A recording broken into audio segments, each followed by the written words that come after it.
Esta Então, conferência será gravada agora. Desculpa, na prof. nossa, imagina, no nosso modelo de sociedade, a gente tem, então, o corpo marcando arranjos sociais, marcando valores sociais. Se a gente for pensar num exemplo bem óbvio, uma diferença de corpo masculino e corpo feminino, o que se espera, né? Então, a priori, a fragilidade feminina e a força masculina. Então, a gente tem arranjos a priori, a gente tem construções a priori, a gente tem construções culturais e formas de perceber o corpo a depender da sociedade em que a gente está imerso. Então, sociedades têm formas de perceber o corpo, e aí a gente chama, então, de corpo social, né?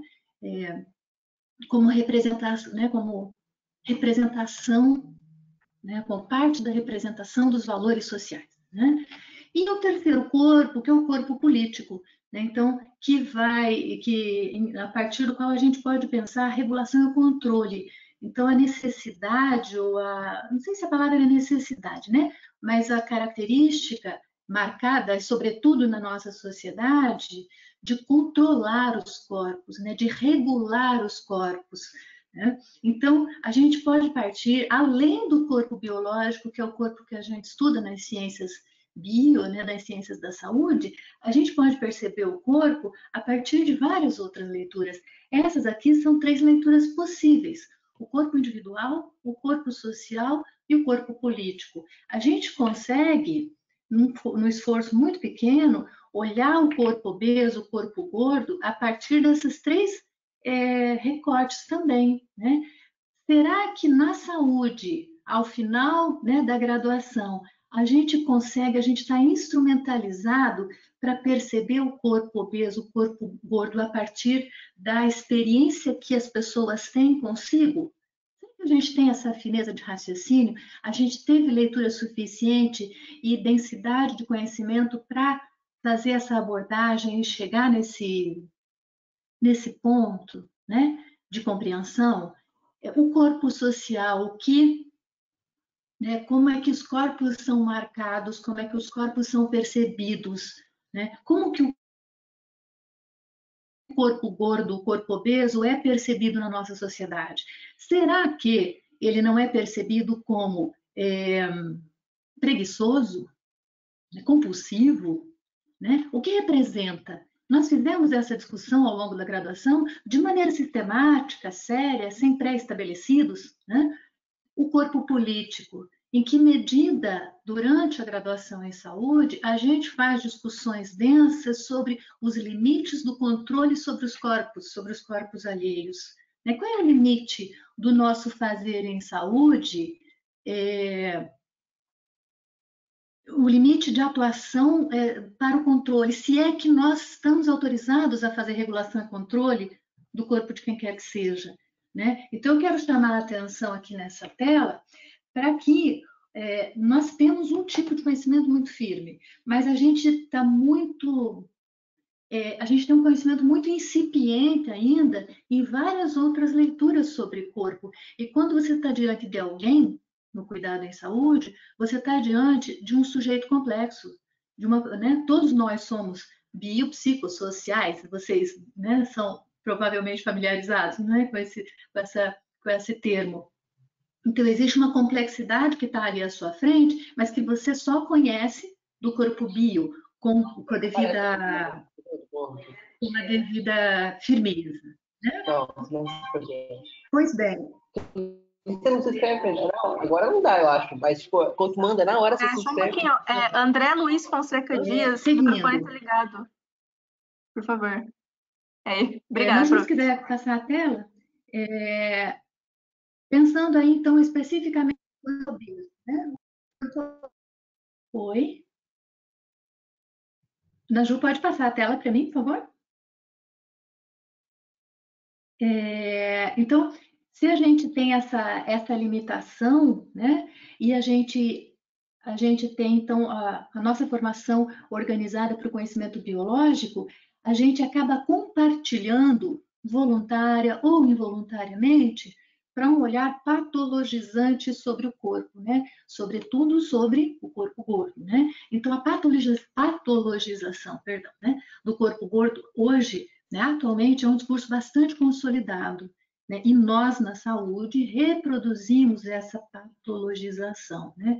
Então, a partir, sobretudo, da generalização do IMC, né? O IMC é reconhecido como uma ferramenta de diagnóstico, acho que 95, 96, e aí passa a ser usado, né, amplamente como uma das ferramentas para o enquadramento, né, do que é um corpo eutrófico ou normal e, né, as suas variações. Então, o IMC, ele é um tipo de instrumento para o diagnóstico em saúde, para o diagnóstico médico, mas ele é um instrumento, né? À medida que ele vai se generalizando e ele vai se difundindo, né?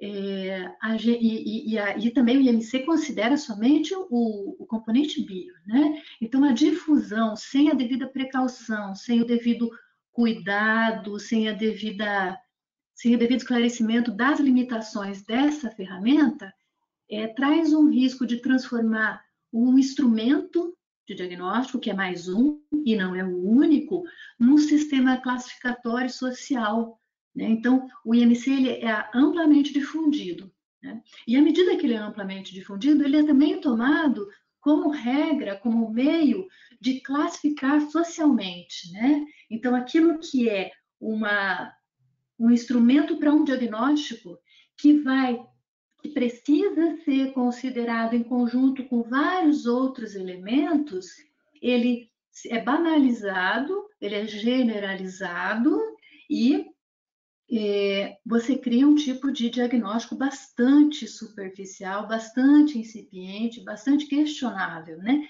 E aí isso passa também a ser de domínio coletivo e passa, além de ser um instrumento diagnóstico, é um enquadramento social, né? Você passa a enquadrar pessoas a partir de uma ideia de IMC, né?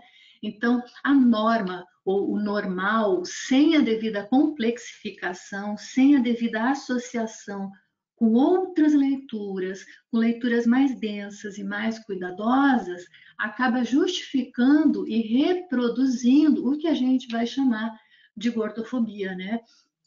E isso está refletido nos serviços de saúde, está refletido nas práticas profissionais, né? A gente acaba reproduzindo voluntária ou involuntariamente, gordofobia nas nossas práticas. Eu, pessoalmente, não costumo nem me apresentar muito como nutricionista, porque se espera de mim muitas coisas que eu não sei oferecer e que eu não quero oferecer, né? Então, se eu me apresento como nutricionista, imediatamente olha-se para mim como alguém que está avaliando o corpo alheio, né? Como se eu tivesse esse direito, né? Então, mas se a gente não tem esse cuidado de dar esse distanciamento, falar, não, pera, a coisa não é tão simples assim, a gente reforça a gordofobia, a patologização, né? Então, eu costumo usar um seguinte exemplo. Se eu estou dentro de uma unidade de saúde e alguém chega para mim com hipertensão, diabetes, dislipidemia, né? Chegou com essa queixa. Quase que inevitavelmente o profissional de saúde vai e também faz o peso, se percebe que tem ali um excesso de peso, e a pessoa que chegou com 3 queixas sai com 4. Né? Você acaba criando um problema que anteriormente ela não tinha, né? Que é um problema para você, não é um problema para ela. Né? Ela estava bem consigo, mas você avisou, olha, você não pode estar bem consigo. Você não pode estar bem consigo porque eu não aceito que você esteja bem consigo. Eu estou te avisando que você está com peso alterado, né? Então, o conhecimento científico acaba por disseminar alguns tipos de pensamento, alguns tipos de comportamentos bastante simplistas sobre situações que são complexas. Pensar o corpo obeso ou não é complexo, né? E quando a gente faz uma fala simplista ou ou faz uma recomendação de maneira simplista, você está fazendo um recorte do todo que o sujeito é, né? E todo mundo é muito mais complexo do que relação peso e altura, né? Pois bem, tendo essa clareza de que a gente dissemina um tipo de informação biológica que a gente precisa ter um pouco mais de cuidado, sendo profissional de saúde, de que modo é que neste momento, na quarentena, a gente precisa estar atento, né? Já que o objeto da nossa discussão hoje é o momento da quarentena. A gente está vivendo a pior crise sanitária recente, né? A minha geração, eu estou com 48 anos agora, a minha geração não viveu nada parecido e nem a geração que me precede, a de vocês muito menos, né? A gente teve H1N1, mas que nem se aproxima disso que a gente está vivendo. Então, a gente está vivendo um momento que pode ser transformador, né? Na nossa história, né? E isso tem mexido fortemente com os nossos ânimos, né? Isso tem mexido fortemente com as nossas estruturas, né? Então, a gente está num momento de fragilidades, a gente está num momento de inseguranças, de preocupações, de desânimo. Eu, pessoalmente, como professora, nas diversas turmas que eu tenho acompanhado de sala de aula, eu vi assim que lá no começo do regime remoto que a gente está, as turmas estavam mais ativas, e com o avanço, né, do tempo de regime remoto e o avanço da pandemia, as turmas estão mais esvaziadas, estão menos participativas. É natural que as pessoas se sintam tanto desanimadas, né? Expressa-se a humanidade através de como, né, por meio do modo como a gente reage a uma situação dessas, que não é pouca coisa, né? O que a gente está vivendo agora não é pouca coisa. A gente sabe se a gente vai conseguir terminar os nossos cursos, como é que vai ser esse ano ainda? A gente vai continuar quanto tempo no regime remoto? Né? Eu, professora, os meus colegas professores, qual é o futuro da instituição que eu trabalho? Eu trabalho em 2 universidades privadas. Como é que vai ser isso? Então, a gente está com um universo de coisas para pensar. E a gente está sendo massacrado com um volume de informação que causa, no mínimo, desconforto, né? A gente está sabendo de um número de casos cada vez maior, a gente está vendo mortalidade cada vez maior. Isso tem que mexer com a gente. É natural que isso mexa com a gente, né? Mas nem neste momento que nós estamos mais fragilizados, ou desanimados, ou preocupados, ou inseguros, nem neste momento a gente está livre de sofrer algum tipo de pressão para a manutenção de um corpo que se espera que a gente tenha. Eu tenho certeza que todos os que me ouvem agora têm visto algumas piadas, alguns memes, algumas brincadeiras com o que a quarentena está fazendo com os nossos corpos, né? Então, e assim, circulando de maneira muito divertida, né? Nos meus grupos de WhatsApp, todos apareceu alguma coisa, de rede social, todas também, né? A gente está sendo o tempo todo também, e apesar de estar vivendo um momento tão difícil, a gente é cobrado para a manutenção de um tipo de corpo. Ou seja, nem no momento de um caos epidemiológico nós nos liberamos da exigência de um tipo de corpo que é compreendido a partir do biológico como o corpo mais adequado e que desconsidera a complexidade do corpo experiência, do corpo social, do corpo político, né? Da multidimensionalidade que conforma um corpo, né? E aí vale a pena também a gente pensar que o humor, né, a brincadeira, ela é também uma forma de revelar os nossos valores sociais, né? Então, quando a gente brinca, com o que a gente admite brincar? A gente admite brincar com o corpo alheio. Com o que a gente admite fazer piada, né? E de que modo é que essas piadas, ou essas brincadeiras, ou esses memes, que pode ser muito leve para mim, para o fulano, para o Beltrano, como é que bate em diferentes sujeitos? Como é que chega? Talvez alguns de nós lidem muito bem com isso. Outros de nós não vai ter a mesma leveza, né? Cada um carrega a sua história, né? Então, quando a gente faz essa disseminação como estudante de saúde, como profissional de saúde, sem ter pensado a respeito e de maneira involuntária, a gente está alimentando um tipo de pressão social para a manutenção de um tipo de corpo biológico, né? Então, aí eu coloco algumas perguntas ali para a gente pensar, né? Para além da manutenção do peso, desse peso, entre aspas, saudável, que pode ser e pode não ser saudável, né? Porque ninguém questiona a saúde de uma pessoa magra, né? Ninguém questiona, né? A priori, quem me olha pensa, né? Imagina, uma pessoa saudável. Quem diz, né? Quem diz que uma pessoa magra é uma pessoa saudável, né? Então, para além da manutenção de um peso que pode ser compreendido como saudável, que outros elementos precisam ser considerados se a nossa preocupação é de fato com saúde, né? Será que eu não estou mexendo com a saúde mental? Será que eu não estou mexendo com uma desestabilização dos sujeitos que me ouvem? Né? Então, o que é de fato para a gente saúde? A saúde para a gente é um tipo de corpo que se apresenta a partir do que eu entendo que seja mais adequado, ou a saúde é um conjunto mais complexo, né? Será que nós, profissionais e estudantes de saúde, não estamos reproduzindo uma opressão estrutural na sociedade a partir desse nosso lugar? Eu costumo chamar muita atenção em sala de aula para o seguinte: quando a gente tem uma profissão em saúde, seja qual for, a nossa fala tem um peso, né? Então, quando eu sou médico, quando eu sou nutricionista, quando eu sou enfermeiro, quando eu sou fisioterapeuta, enfim, quando eu tenho uma formação em saúde, eu tenho um lugar, né? Eu não gosto muito de usar a expressão lugar de fala, mas vou acabar usando, né? Então, eu tenho um lugar, né?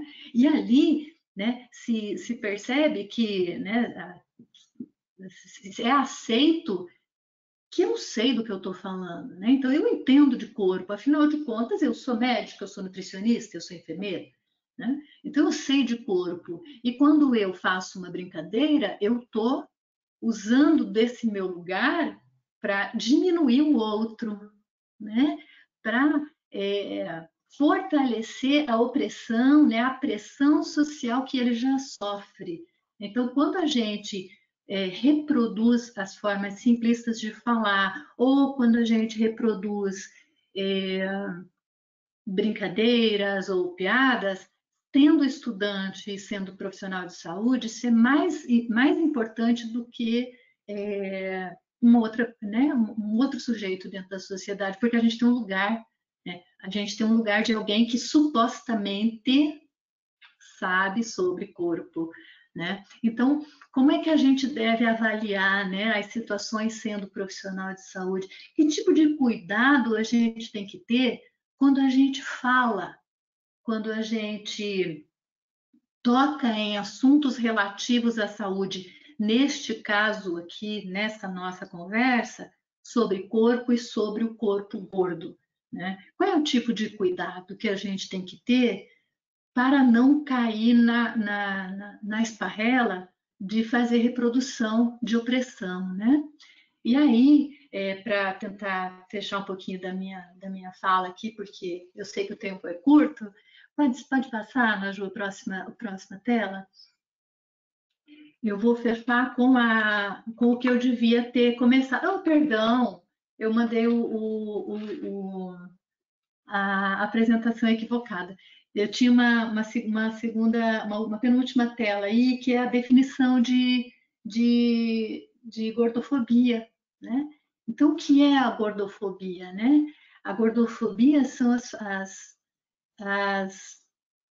formas estruturadas na sociedade, né, que se dá e que se dão a partir das nossas falas, a partir de todos os nossos sinais e nossos comportamentos, né, que agem sobre as pessoas, reproduzindo opressão, reproduzindo um tipo de pressão social que não liberta este sujeito para viver o seu corpo do modo como bem entenda, né? Então, a gordofobia, ela pode ser, sim, alimentada por profissionais de saúde que quando não buscam a forma mais complexa de pensar, e a gente vai reproduzindo reducionismos, né? E reproduzindo opressão social, usando de um lugar de profissional de saúde, que é o mais grave na minha compreensão,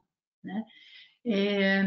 Enfim, eu acho que o que eu tinha que comentar com vocês é mais isso. Eu não pensei numa estrutura de aula, de apresentação. Agradeço enormemente. Não sei nem como é que ficou o nosso tempo aqui, acho que ficou no limite, né? O meu contato está ali para quem precisa, na Ju também tem meu contato, pode ficar à vontade, né? A minha intenção é provocar um pouco a quem está me ouvindo, né, que vai seguir carreira em saúde, provocar um pouquinho para o pensamento complexo, né, e de como que a estrutura social que está dentro dos cursos em saúde nos conforma para a reprodução sem que a gente complexifique o nosso próprio saber, né? Acho que é isso, Naju e todo mundo que me ouve. Obrigada. Nossa, obrigada eu, prof, de verdade, foi incrível. Gente, eu vou até disponibilizar os slides da professora Silvana. Se alguém quiser, manda lá no Insta da IF para ter acesso aos slides dela, porque assim, é alto tapão, gente. Olha isso aqui. Meu Deus do céu, deixar colado assim no nosso consultório. Oi, prof. Ju, vamos fazer o seguinte, eu vou fazer uma última tela ali com sugestões de leitura. Pode ser? Pode ser. Me Aí manda eu no deixo ar. algumas.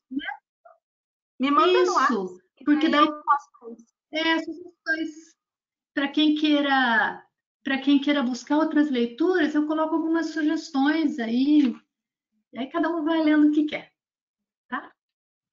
Beleza. Obrigada. Obrigada eu, prof. Só um pouquinho, deixa eu arrumar aqui. Gente, para quem chegou atrasadinho, primeiramente eu queria muito agradecer. A gente está com 125 pessoas aqui. Nossa, eu estou surpreendida, fico muito feliz que tenha bastante gente e ainda tem mais gente para chegar. Então, só vou dar uns avisos rápidos para quem chegou atrasado, tá? Tem bastante gente que está logado que não é o nome, tipo, autor da chamada, advogado, sabe? Aí eu não consigo saber para eu gerar o certificado. Então, tentam sair e entrar de novo com o nome completo, caso vocês queiram um certificado, tá bom? E no final da palestra eu vou gerar uma ata de presença, eu vou tirar foto das pessoas que estão presentes. Então, fiquem na palestra até o final, tá? Até eu avisar.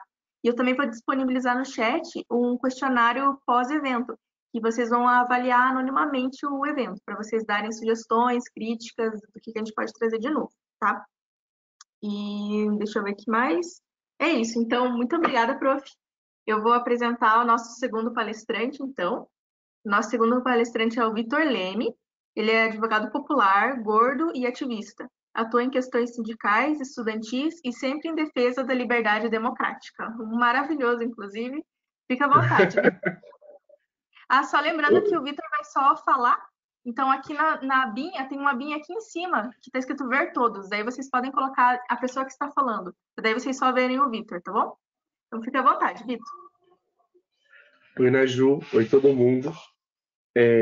Fico até um pouco constrangido de falar depois dessa apresentação maravilhosa da Silvana, essa aula que ela deu para a gente aqui. Muito interessante. Não conhecia a Silvana, conheci agora e já estou impressionado. O que dizer dessa pessoa que mal conheço, já considero pacas. Então, gente, eu não fiz slides, porque eu acho que meu tipo de conversa é assim mesmo, no informal. Vou tentar ser breve para a gente conseguir conversar, para vocês conseguirem me mandar perguntas e tudo mais. Como a Naju colocou, eu sou advogado, eu não sou especialista no assunto, eu não sou da saúde, mas, como a gente sempre diz, advogado é sempre especialista em tudo. Então, a gente se coloca no direito de poder conversar sobre as coisas. Então, eu estou aqui para isso, né? apesar de não ter slide, minha fala não é sem nenhuma estrutura, eu tenho vários papeizinhos aqui que eu vou ficar olhando para baixo para ver eles, para ir me guiando na minha fala. Se vocês estiverem com problema de som, se eu estiver falando baixo e tudo mais, vocês avisam ali no chat. Então, gente, a Ana Ju me convidou aqui para a gente falar com vocês sobre gordos, né? Sobre corpos gordos e a quarentena. Eu acho que uma parte importante que eu queria falar é sobre como se estrutura esse sistema, né? De onde vem isso, de onde vem a gordofobia, como que esse sistema está incluído na nossa sociedade.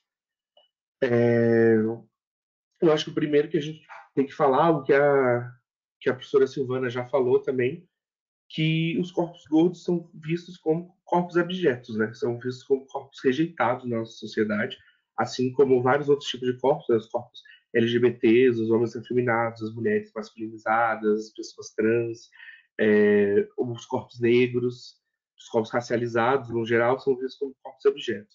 Isso torna eles corpos essencialmente políticos, né? O Foucault, eu gosto um pouco do Foucault, o Foucault vai dizer que os corpos são locos de poder, né? São locais de poder, locais onde o poder age, seja o poder sobre os outros ou o poder sobre o próprio corpo, né? E essa politização dos corpos acaba tornando eles como corpos públicos. Todo mundo pode se meter nesse corpo, todo mundo pode opinar sobre esse corpo, todo mundo pode dar sua opinião sobre esse corpo, né? Como se o corpo fosse algo além do que essa expressão daquela pessoa e fosse algo de debate público. E a gente tem que colocar essa situação dentro da sociedade que a gente vive, né? Que, não querendo ser clichê falar capitalismo, já falando, mas não vou falar mais, é uma sociedade de consumo, né? A gente vive numa sociedade de consumo que é baseada, toda a estrutura da sociedade é baseada no consumo de mercadorias, produção de mercadorias simplesmente para o consumo e não para a necessidade, né? Esse sistema ele quer vender coisas, ele quer arranjar novos modos de vender coisas, ele quer dar um jeito da gente sempre estar comprando algo, porque nunca vai ser suficiente, né? E para isso ele cria demandas de produtos. Uma dessas demandas de produtos é a padronização dos corpos, né? Colocar um corpo como padrão não é à toa, né? Se a gente estuda a história da feiura, a história da beleza, a gente vê que isso são conceitos que dependem muito do contexto histórico, do local geográfico e tudo mais. Então ele cria esse conceito do que são os corpos padronizados, o que é esse padrão de beleza. E ele não é à toa que ele coloca esse padrão de beleza como algo inalcançável. Ele não quer que você chegue lá. Porque quando você chega lá, você para de consumir. E ele quer que você compre. Ele quer que você compre academia. Ele quer que você compre harmonização facial. Ele quer que você compre produtos para emagrecer. Ele quer que você compre as roupas da moda, que são roupas pequenas. Ele quer que você continue comprando. Esse é o sistema, né? Isso tudo cria uma pressão nas pessoas, né? Uma pressão de que você tem que estar naquele corpo. Você tem que obter aquele corpo, né? Esse corpo perfeito, esse corpo magro, e com todas as outras características, né? Um corpo magro, um corpo branco, é um cabelo liso, é o loiro, enfim. Toda essa característica do padrão, quando eu falo padrão de beleza, você já imagina algo na cabeça, você já tem uma ideia do que eu estou falando. Então, é criado esse padrão para que você obtenha ele. E na sociedade de consumo, que é baseada também numa meritocracia, né?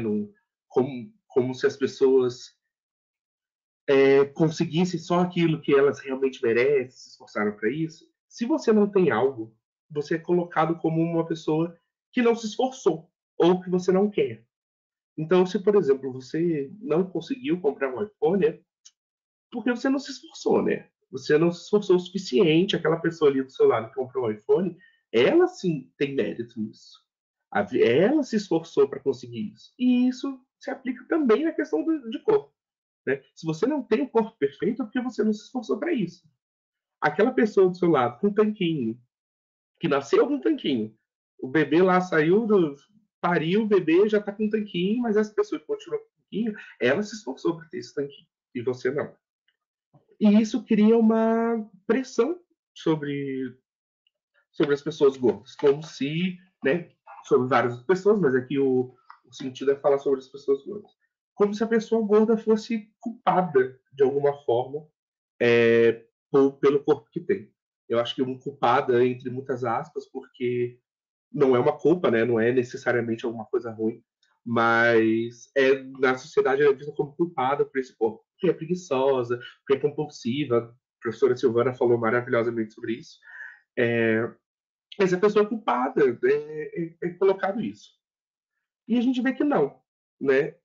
Tem vários estudos já associando isso, que os processos de engordar e os processos de emagrecer são processos naturais e que eles ocorrem por diversos motivos. Uma pessoa pode engordar porque está doente, uma pessoa pode emagrecer porque está doente, a pessoa pode estar engordando e ser um processo natural, a pessoa pode estar engordando e ser algo que ela quer, a mesma coisa que emagrecer. São processos que ocorrem naturalmente por fatores diversos e que não tem como você saber. Né?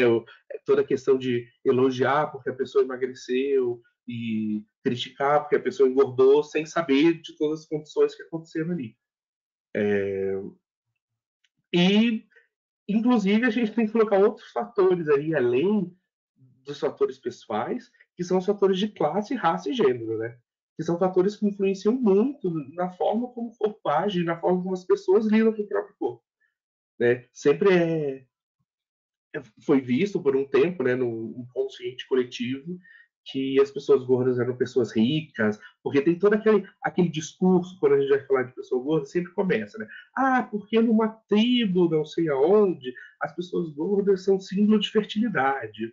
E agora não é mais, porque a sociedade mudou. Né? Como se as pessoas gordas fossem sempre símbolo de fertilidade. Não é. Né? Símbolo de muita comida, de dinheiro, então consegue prover, etc. Tem um estudo, tem vários estudos, né? Mas eu estou falando de um bem recente, na verdade. Saiu agora em maio, que estudou uma comunidade de Recife, uma comunidade carente de Recife. O estudo é bem medicalista, assim, entende as pessoas gordas como pessoas obesas nesse sentido, mas ele é bom para mostrar esses dados, né? Foi uma comunidade de Recife, uma favela, né, de Recife, que parte dessa comunidade não tem nem acesso a saneamento básico, então eles pegaram uma comunidade bem carente, se eu não me engano é a comunidade dos coelhos, algo assim. E foi levantado, através dos dados da unidade de saúde de lá, que 73% das pessoas têm sobrepeso ou obesidade, né, naquela sociedade. Inclusive, foi a primeira pesquisa na região que colocou as pessoas com sobrepeso e obesidade em número maior do que pessoas que estavam passando fome, né, pessoas desnutridas. Então, é feito todo esse estudo de como está tendo uma mudança. E por que essa mudança entra? Né? E agora, por que eu estou falando de classe, raça e gênero nesse ponto? Eles perceberam que isso acontece, primeiro, por uma questão de classe, né? De dinheiro. As pessoas ali não têm dinheiro, elas têm que escolher onde gastam o dinheiro.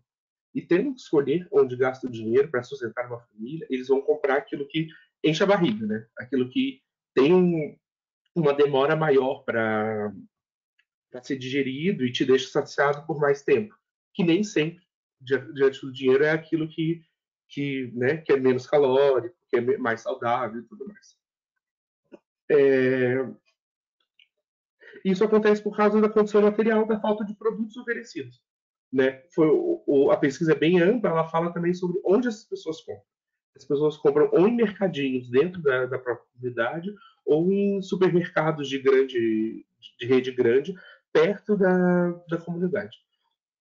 E avaliaram também que nessa região existe quase que um deserto alimentar. Não sei se vocês conhecem o termo deserto alimentar, é quando você não consegue, numa determinada região, ter acesso a alimentos frescos com qualidade. Né? Que quando você vai comprar lá legumes e verduras, não tem uma grande seleção de legumes e verduras, e os legumes e verduras que tem ali não são aqueles bonitos que dá vontade de comprar. Então, as pessoas acabam não consumindo, consomem uma vez na semana legumes. o que obviamente contribui para um ganho de peso, né, para a condição de ser gordo. Por que influencia raça e gênero também? Essa mesma pesquisa colocou que as pessoas negras dentro dessa comunidade são as que têm maior índice de obesidade, se eu não me engano, com 85%, maior do que pessoas brancas e pardas. E pessoas pardas, inclusive, têm mais do que pessoas negras. Porque não é simplesmente... E a gente não pode entrar no reducionismo de achar que isso é simplesmente genético, né? Que, de alguma forma, as pessoas negras têm mais predisposição a isso. Isso seria muito reducionista do que a pesquisa aponta. Né? A gente tem que usar outros dados juntos disso, de que a população negra, aí, mesmo entre as classes mais baixas, é a população que está mais baixo ainda, eles são é o fundo, né, o fim das condições socioeconômicas. Isso tem que ser colocado. E por que gênero? Né? É visto que a maior população obesa são de mulheres depois de parir. Mulheres que já pariram. Porque o corpo feminino, né, o corpo da mulher, ele é antes de parir, ele é desejado sexualmente. Depois de parir, ele não serve mais para isso. Ele não precisa mais ser magro, ser bonito, estar dentro dos padrões. Ele agora é mãe, não é mais um corpo sexualizado para gerir. Ele já geriu, ele já cumpriu, né, essa função da mulher de gerir, que, né, é um absurdo, mas é algo que está colocado e acaba não tendo essa pressão, fica um pouco mais leve nelas.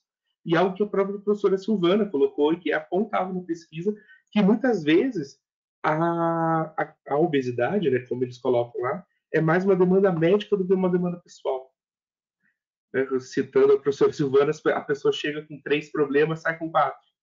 Né? Isso aconteceu, inclusive, eu posso falar que várias vezes fui no médico, saí de lá com o que eu queria, a receita do remédio que eu queria, ou tratamento do que eu queria, e um encaminhamento para um nutricionista, ou encaminhamento para um cirurgião do sistema digestivo para fazer bariátrica, alguma coisa assim. Mesmo isso não sendo o problema que eu fui falar com o médico. Isso acaba por ser muito mais uma demanda médica. Para a visão dessas pessoas, não é um problema para elas.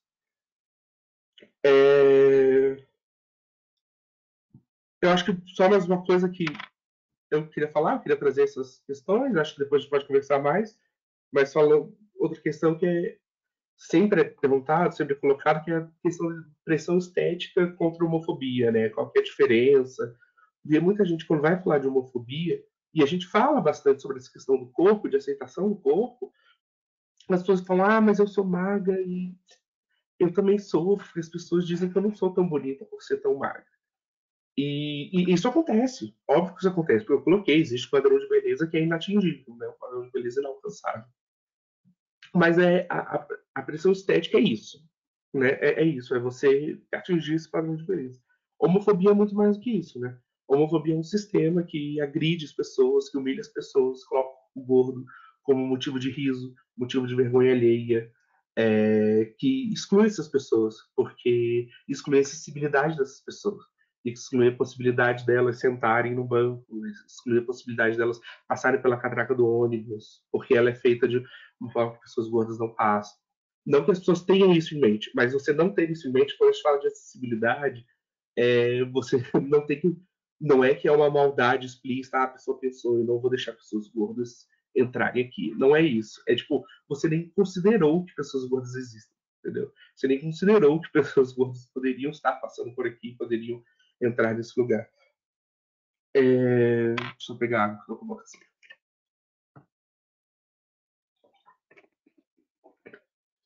E eu acho que é isso. A gordofobia vai além, né?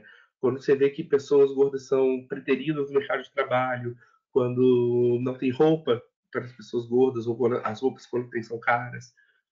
Então, a luta contra a gordofobia não é uma luta simplesmente estética, uma luta por autoestima. Isso são questões pessoais que a gente resolve entre nós mesmos, né? Mas quando a gente está falando disso, a gente está falando sobre os médicos não verem a gente como doença, necessariamente, né? Obviamente, tem várias situações, mas não vem necessariamente como doença. O que a gente está falando não é questão de privilégio da classe alta branca, de meu Deus, eu quero sentar no avião, não consigo, etc. Não, é passar na catraca do ônibus.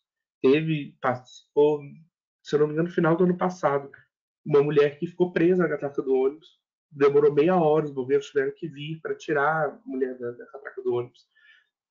E ela ficou em casa, ela se demitiu, ficou em casa por mais de um mês em depressão, porque ela não queria mais sair de casa e que aquilo acontecesse de novo com ela. Entende? A gente está falando de ônibus, a gente está falando de cadeira da faculdade, sabe? A gente está falando de ter que sentar numa cadeira e não conseguir usar a mesinha quando fica acoplada do lado, porque não cabe. É disso que a gente está falando. A gente está falando da gente querer acessar esses lugares, da gente querer estar nesses lugares, não ser colocado no Tá nosso dando corpo. uma travadinha, Vitor. Você consegue voltar o que você tinha falado antes? Opa, quando que travou? O que eu tinha falado? Sobre a cadeira da universidade, para frente. Então, Sobre a gente quer isso, a gente quer acessar essa cadeira dessa universidade. Porque se você começa uma faculdade e você não cabe na cadeira, você não vai terminar essa faculdade. Você não vai continuar, você vai inventar qualquer desculpa, você vai inventar que a faculdade é ruim, você vai inventar que os seus colegas de classe são ruins, que porque eu não posso mais ir, eu vou fazer outro curso. Então, é disso que a gente está falando, a gente está falando de exclusão social. A gente não está falando simplesmente de ser achado bonito ou não. E é isso, a gente também está falando sobre ser achado bonito, mas é muito mais do que isso. Então, o que eu tinha é isso, gente. Nossa, obrigada, Vitor, por você ter jantado aí todos os âmbitos que envolvem qualquer tipo de preconceito. Foi tipo alto tapão na cara. Gente, eu vou inclusive deixar o Instagram do Vitor aqui. Se vocês quiserem conversar com ele, deixar dúvidas, sigam o Vitor, ele é maravilhoso. Se quiserem deixar as dúvidas aqui no chat, daí depois da fala da Nana, a gente vai tirando todas essas dúvidas, tá? Então é isso, Vitor. Muito obrigada mesmo por ter dado uns tapão aí. Mas eu quero ter perguntas, porque eu quero voltar para falar mais coisas. Oi? Mandem perguntas. Isso, eu quero ter perguntas, porque eu quero voltar para falar mais coisas. Então, mandem perguntas. Isso aí, gente. Mandem aí, vão mandando no chat, que daí depois a gente vai respondendo tudo, tá? Gente, então, depois dessas duas jantas aí, vamos para mais uma janta. Agora a gente vai falar com a Aline Rocha Rodrigues, ela é conhecida como Nana. Ela é nutricionista, escritora, especialista em alimentação escolar, mestranda em desenvolvimento territorial sustentável pela Federal, professora desenvolvedora de conteúdo de nutrição e participante do movimento de corpos positivos. Então, por favor, Nana, fique à vontade. Legal. Você me colocou para compartilhar a tela, Maju?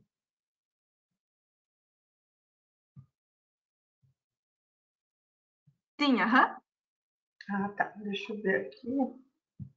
Ele não está colocando como... que ele diz para pedir para o organizador que está sem essa função. Um pouquinho, deixa eu arrumar aqui, ver o que aconteceu.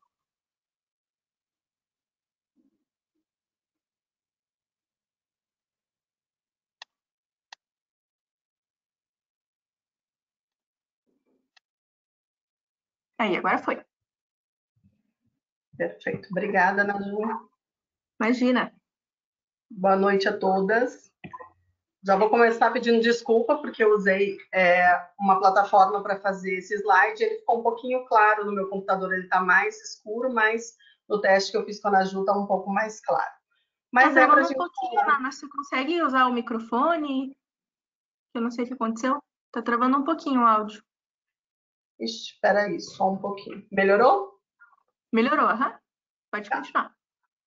Então, a gente vai falar um pouquinho dessa questão de gordofobia na quarentena. Então, eu sou nutricionista, sou artista, né? Sou essa multipessoa, e aí eu fiz um apanhado geral, não só falando da questão de gordofobia quanto definições, mas também falando de outras questões que envolvem esta questão. Então, vamos... Só um pouquinho que também... Então, quando a gente fala de gordofobia, a gente vai pensar nessa aversão às pessoas gordas, né? Que traz um preconceito e uma intolerância que acabam trazendo uma dificuldade de aceitação, não só por parte da pessoa, mas também por parte da sociedade. E ela envolve um conceito maior, que é o preconceito, né? Então, esse sentimento, opinião sem senso crítico, que faz com que alguém olhe para uma outra pessoa, não goste dela e sinta preconceito pelo que ela representa. Então, quando a gente entrou na quarentena, nós fomos bombardeados com uma série de memes. Eu fiquei, enquanto estava montando a apresentação, pensando, coloco esses memes ou não coloco, né? É uma questão de tentar não reforçar algo que a gente já está sendo bombardeado, seja nos grupos de WhatsApp, nas redes sociais, das mais diversas que hoje a gente participa, mas como é uma fala técnica que a gente está tentando compreender, é interessante trazer para que quem não viu possa entender do que a gente está falando com mais propriedade, né? Então, esses memes ali já jogam esse alerta de gordofobia, né? Dia 1 da quarentena você está magro, no dia 30 você vai estar gordo. Ok, não funciona assim. Então, esse alerta de que existe, sim, muita gordofobia por trás dessas brincadeiras e dessas piadinhas que acabam circulando nas redes sociais. O que a gente acha de mais interessante é perceber esse conceito de blogueiros da saúde, né? Então, é uma discussão que em todas as áreas da saúde a gente faz nas cadeiras da universidade, quanto a quem tem um lugar de direito de falar sobre a saúde com propriedade e quem especula sobre a saúde como se fosse profissional. Então, essa sensação de que os blogueiros hoje conseguem ter um espaço de fala maior do que os profissionais de saúde e acabam trazendo essa questão de que postam, né, dicas e postam piadas e acessam milhares de pessoas num sistema que é muito cruel para quem está passando por uma quarentena. Então, um passeio de família ali que não faz nenhum sentido, né? O aumento da gordofobia durante a quarentena, então, a gente separou para falar de gordofobia na quarentena, mas isso não significa que ela não ocorresse antes. Então, a gente fala dela anteriormente, mas quando veio essa situação de quarentena, é como Páscoa, Natal, né? Nós somos bombardeados durante esses períodos com situações de dizer o quê? Eu antes da Páscoa, eu depois da Páscoa. Eu antes, né? São questões que a gente percebe que fazem muito mal para as pessoas que estão numa situação de excesso de peso, mas que são amplamente postadas aí nas redes sociais. E não atinge somente as mulheres, né? Então, assim, são muitos e vão seguindo vários memes e as pessoas vão ali compartilhando essas questões. Então, uma pausa para dar risada, quem achou engraçado, pronto, um segundo, acabou. Não tem mais pausa para risada, por quê? Porque não é risível. É muito engraçado para rir quando isso não te afeta. Né? E aí eu proponho aqui, a gente já está 1 hora nessa live, que a gente termine essa meia hora fazendo exercício. E quando eu falo exercício, já pensou em app, né, minha filha? Já pensou em app ali? Vamos, meia hora de exercício aqui dentro de casa, vamos fazer alongamento. Não, né? Eu vou falar dessa valorização do exercício físico. Então, o exercício físico valorizado como algo que é obtenção de sucesso, de saúde, de ser socialmente desejável. Essas blogueiras, né, estilo Gabriela Pugliese, que é um agente de saúde, ela se identifica e se entende como um agente de saúde. Né? Uma menina que deu uma festa para não sei quantas pessoas num condomínio fechado no meio de uma quarentena, no meio de uma pandemia. E essa relação do fit como novo saudável. Então, essa confusão que as pessoas fazem, não só pessoas leigas, mas também profissionais de saúde, do fit como novo saudável. Então, vou pegar um biscoito fit aqui e a gente pode até propor essa discussão mais para frente, de análise de alimentos que se dizem saudáveis e que quando você vai ver, não tem nada de saudável. É o que o Vitor acabou de falar, né? É a venda de produtos que podem gerar um conceito de saudável, de incrível, de sensacional e que as pessoas compram. Mas o exercício que eu proponho para vocês, ele não é um exercício físico, ele é um exercício mental que está desvalorizado. Então, é um exercício dialético, reflexivo, filosófico. Né? Essa ideia de corpo político, que depois eu vou falar um pouquinho mais, mas desse corpo representativo e ativo, né? Que pensa nele mesmo, pensa no outro, as suas relações não só internas, mas externas em ação. um corpo holístico, né? Então, quando eu falo dessa questão da gordofobia, me veio, por um vídeo que eu assisti semana passada, uma relação bem interessante de pensar essa questão da felicidade. Todo mundo tem se questionado, eu acho, em algum momento, se é possível ser feliz durante a pandemia. Dá para ser feliz com o mundo acabando ali do lado de fora? Dá para ser feliz de máscara? Dá para ser feliz com um vírus que não escolhe idade, não escolhe sexo, não escolhe faixa etária e que tem uma chance razoável de matar? Então, esse vídeo que eu assisti, depois eu vou falar sobre o filósofo e a pessoa que postou o vídeo, mas pensa em algumas mudanças, né? Essa mudança de paradigma, então, que a gente tem da relação de como a gente vai produzir felicidade e mudando esse paradigma para o ser feliz. Então, hoje a gente tem um conceito muito claro de ser feliz. Né? Eu quero ser feliz. Mas a ideia é produzir, né? Produzir felicidade. É uma questão um pouco diferente. E o agente interno como o maior produtor de felicidade, não o externo. Então, veja que é muito contrário do que a gente promove hoje. Meu carro novo, meu iPhone que o Vitor falou ali, meu não, né? Outra pessoa que comprou o iPhone, mas esses adereços da sociedade moderna que são a ideia de felicidade, quando, na verdade, não é exatamente isso que se propunha lá no começo da filosofia. Segunda questão, isolamento social. Então, hoje a gente está falando de isolamento social, mas muita gente já vivia em isolamento social.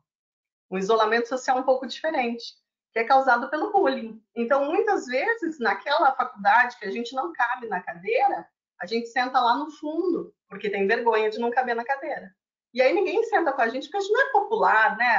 O gordinho, a gordinha da escola não é popular. Então, eu não quero me associar a essa imagem, porque eu quero ser o quê? A pessoa popular, a que chama atenção, a melhor aluna, etc, etc. Então, esse isolamento social, a questão também para a gente pensar, né? E, em segundo, a gente pensar nesse preconceito, né? Esse preconceito que é um vírus também. Eu entendo como um vírus, né? As pessoas passam preconceito de pais para filhos. Elas passam preconceito numa aula, elas passam preconceito durante um filme, durante um desenho. Várias formações acabam preconceituando. E esse vírus mata de maneira reversa. Então, ele não mata quem está com o vírus, ele mata o outro. O outro que está se sentindo prejudicado por essa postura de preconceito. Né? O vídeo que eu estou falando é o último vídeo da semana passada, da Rita Von Hunt, e ela fala do Epicuro. Então, Epicuro é esse filósofo antigo que trabalha com 3 pilares da ideia dele de felicidade. Então, o primeiro pilar é o afeto. Né? Ele entende que tendo afeto é um dos caminhos para você conseguir produzir essa felicidade. Mas a produção do afeto como uma base sólida para essa construção. O trabalho em comunidade, então ele também entende que essa relação que a gente desenvolve entre a gente e o outro, que a gente está fazendo aqui agora, né? A quarentena não é um impeditivo da gente se relacionar e trabalhar em comunidade. Estamos trabalhando neste momento, vocês estudando, eu aqui falando, os outros professores também, para produzir as suas necessidades e dos demais num processo coletivo. O coletivo é uma outra questão que a gente também tem que identificar hoje em dia e pensar o que é um coletivo hoje.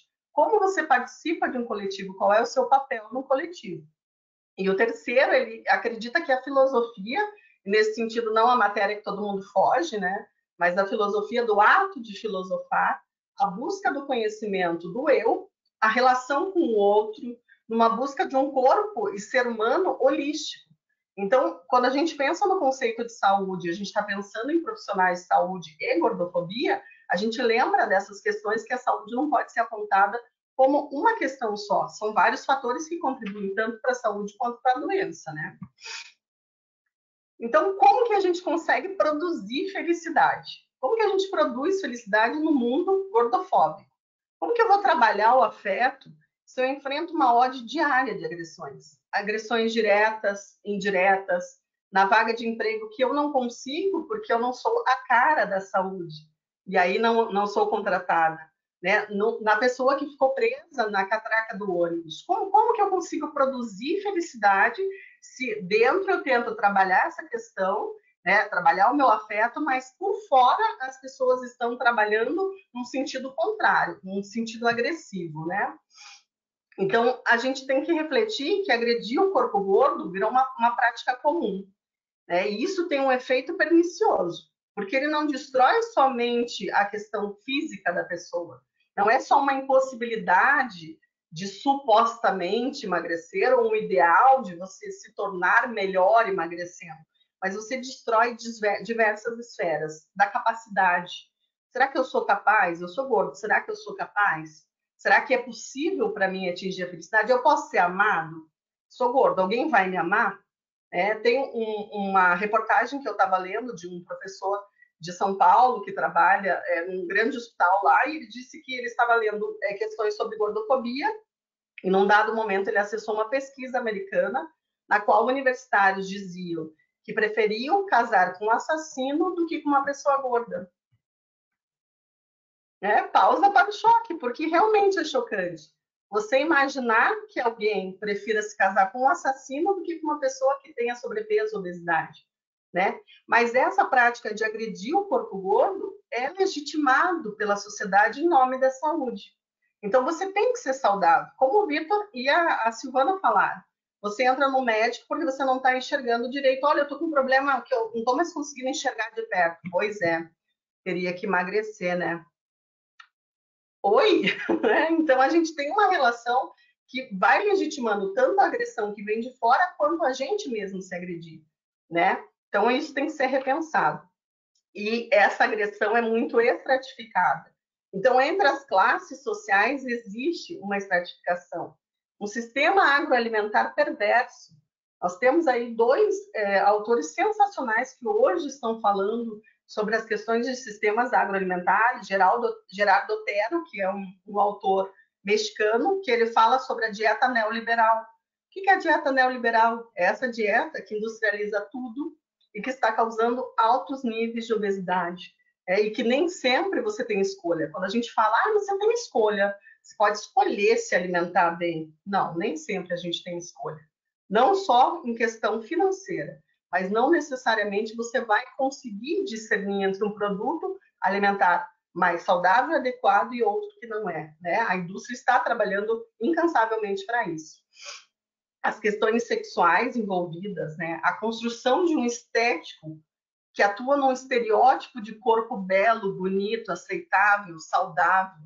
Então, a gente padroniza, a gente coloca numa caixa o que é aceito como um corpo que pode ser feliz, saudável, aceitável, e todo o resto a gente tira, né? Então, isso também é bastante preocupante. Como eu sou mulher, eu não tenho como deixar de refletir que é muito diferente a gente ser uma mulher gorda e ser um homem gordo. É diferente. A gente tem a questão do corpo dócil, né? O Vitor falou sobre Foucault, eu também gosto bastante do Foucault, e ele tem um texto inteiro falando sobre essa construção social de um corpo dócil. O que é o corpo dócil? É esse corpo que vai se formatando as questões sociais para ser aceito. E nesse sentido ele vai deixando de ser quem é para se adequar aos padrões que a sociedade vai ditando. Então, nesse ponto, a objetificação da mulher, ela é um corpo dócil. O corpo sexualizado da mulher, como ele mesmo comentou, a mulher que não é mãe, que precisa procriar, logo tem que ser feminina, desejável, etc, etc, sexy, sensual, gostosa, e a mãe, que aí já não precisa mais, e que a gente já está também quebrando esse paradigma. Hoje a gente tem mães e filhas com estereótipos muito parecidos. Então, a gente também já está atualizando essa questão. Esse corpo sexualizado, então, que acaba sendo um feminino docilizado. Quem estuda um pouco da questão do feminino anterior à questão católica, né, a gente percebe que o feminino docilizado ele foi muito difundido pela Igreja Católica também. Essa mulher que não fala alto, essa mulher que não ri alto, que não senta de perna aberta, que não fala palavrão, que não senta no boteco para tomar uma. Então, essa mulher docilizada que vai se adaptando aos desejos de uma sociedade patriarcal, machista, e que quer uma mulher que fique ali como um objeto decorativo. Então, ser gorda nesse padrão é pior ainda, porque aí você não atende às demandas de um marido, né? Porque todo mundo precisa de um marido, né? Não. Então, assim, você não atende essas demandas, o que é muito cruel.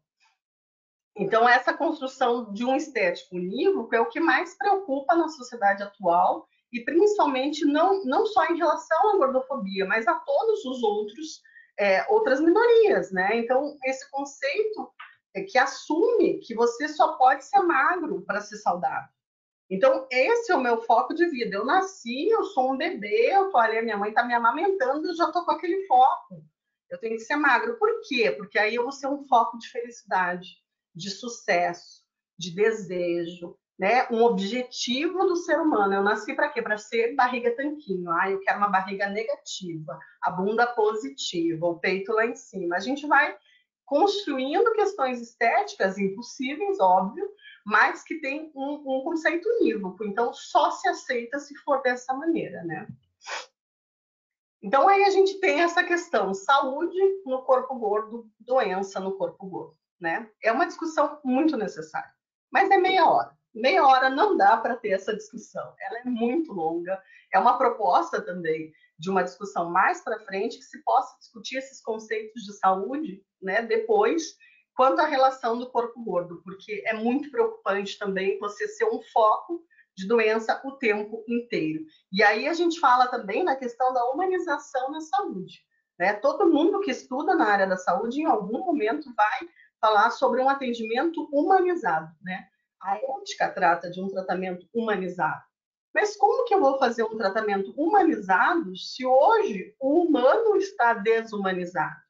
Ou pior, o humano está padronizado.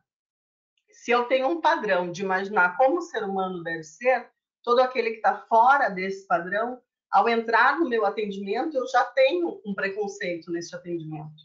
Então, como é que eu vou olhar para aquele ser humano, as demandas que aquele ser humano tem, se eu não estou entendendo aquela outra pessoa como um igual? Como que eu vou humanizar esse atendimento se eu estou olhando para aquela pessoa o tempo inteiro? Mesmo que ela entre para pedir uma informação, eu estou olhando para ela como um corpo doente. Ah, peraí, vou te dar a informação, mas também já te dou aqui uma guia de cirurgia bariátrica. Você já vai lá, faz essa cirurgia, 10 minutos, tá tudo pronto, você sai daqui magra, maravilhosa. Não dá. Não dá para a gente falar em uma saúde humanizada se a gente não entende a pluralidade do ser humano. E aí, falando de cirurgia bariátrica, eu entro numa outra questão, já que somos profissionais de saúde. Como estão as pessoas que fizeram cirurgia bariátrica há 10 anos atrás?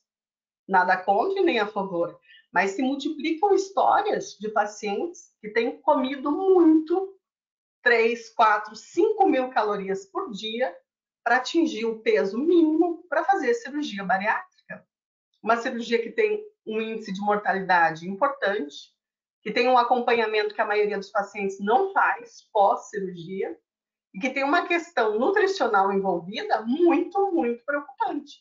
Então, a gente achou ali um ouro, né, de tolo, porque óbvio que ela tem o seu papel, é lógico que é uma cirurgia que tem que ser feita em casos específicos, mas a partir do momento que há uma captura dessa cirurgia como uma moeda de salvação para o corpo gordo, e você começa a indicar essa cirurgia para todos os pacientes, e aqueles que não estão com IMC ali, que seja desejável para indicação, faz engordar para poder fazer, então isso é uma crueldade gigantesca, né? Mas a gente precisa discutir corpo gordo, questão doença, saúde depois.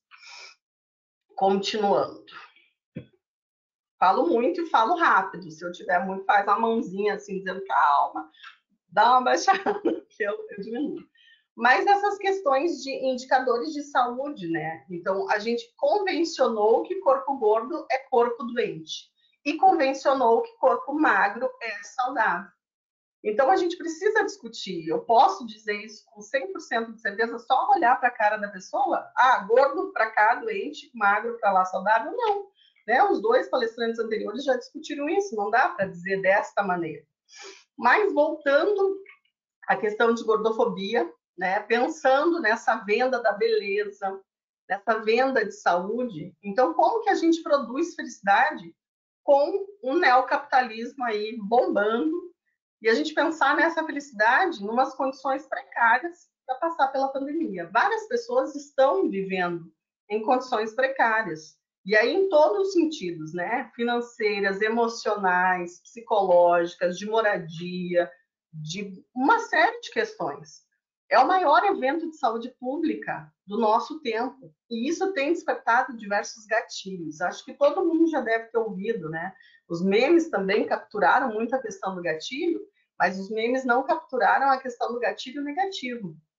Tem gatilho que vem e a pessoa vai para o fundo do poço. Então, a gente já está com essa dificuldade. Segundo, o afeto, né?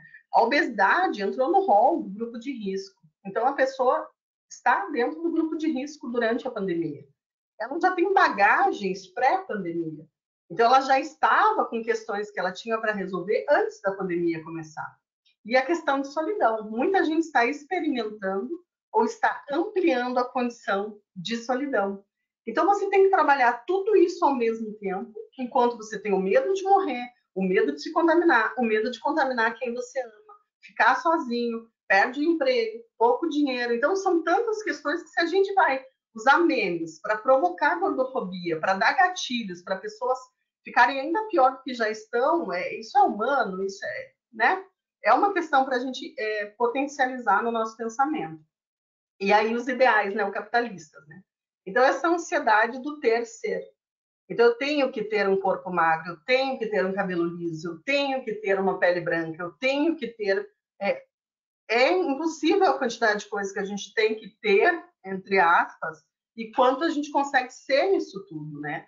A produtividade durante a quarentena, que é uma questão que aumentou, né? As pessoas têm que ser mais produtivas, você não pode parar um segundo, fica, né, o tempo todo conectado, fazendo coisas, você não para. O home office, a cobrança, o tempo que você demorava para chegar no escritório, hoje você está trabalhando.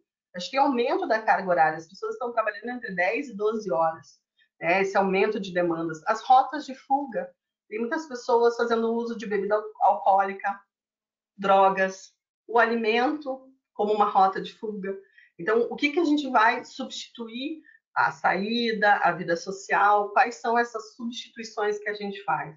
Restrição de movimento, tem pessoas que moram em apartamentos, casas super pequenas, então essa exigência também de exercício físico, vamos lá, temos que fazer, né? Então é complicado a gente falar nisso, tem que ser uma discussão mais ampla.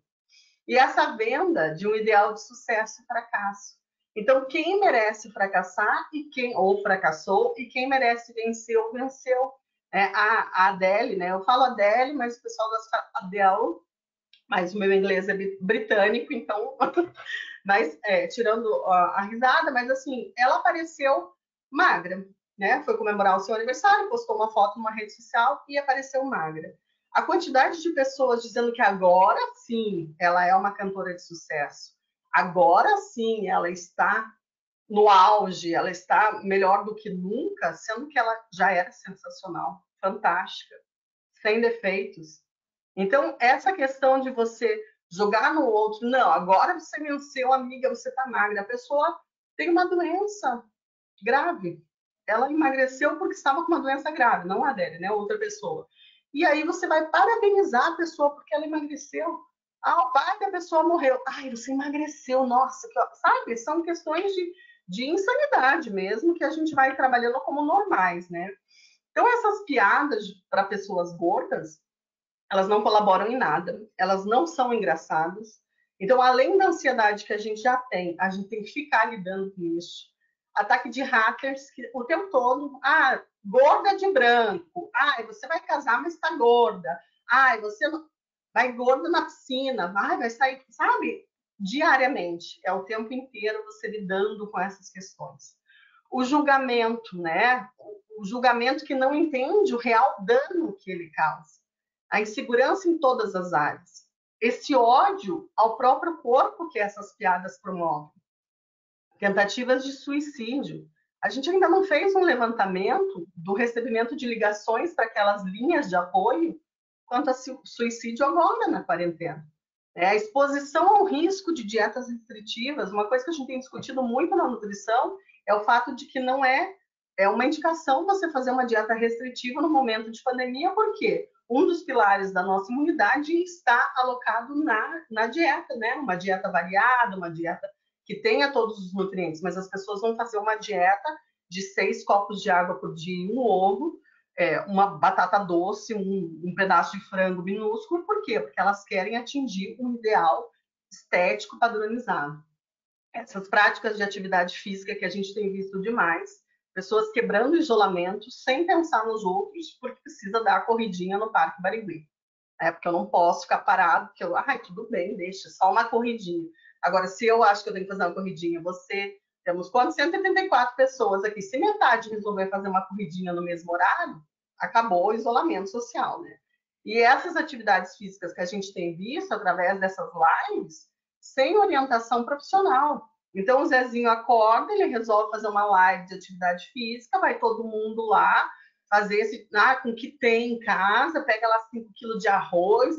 E aí, o risco de fazer uma atividade física, sem saber se está com a pressão elevada ou não, sem saber se está com alguma questão de torção, alguma questão fisiológica que impeça de fazer um exercício aeróbico, por exemplo. Então, tudo isso, o julgamento e as piadas podem desencadear, mas as pessoas costumam pensar só naquele riso de 10 segundos, né?